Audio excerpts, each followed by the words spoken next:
Hello friends, welcome back to our channel. ఈ వీడియోలో మనం శివపార్వతుల వివాహ కథ గురించి తెలుసుకుందాం.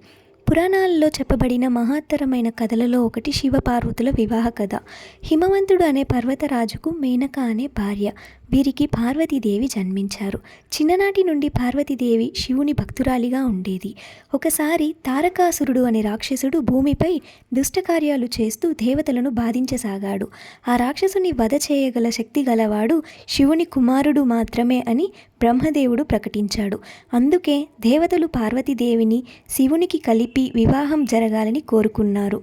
పార్వతీదేవి కఠినమైన తపస్సు చేసి శివుణ్ణి ప్రసన్నం చేసుకుంది. చివరికి శివుడు పార్వతీదేవి భక్తిని అంగీకరించి వివాహం చేసుకున్నాడు. వారి వివాహం హిమవంతుని వద్ద ఘనంగా జరిగింది.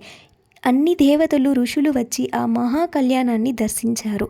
ఈ శివపార్వతుల కళ్యాణం తర్వాత వారికి కుమారుడిగా కార్తికేయుడు జన్మించి తారకాసురుడిని సంహరించాడు. ఇలా శివపార్వతుల కలయికతో సకల లోకాలకు మంగళం కలిగింది. హరహర మహాదేవ. Thank you.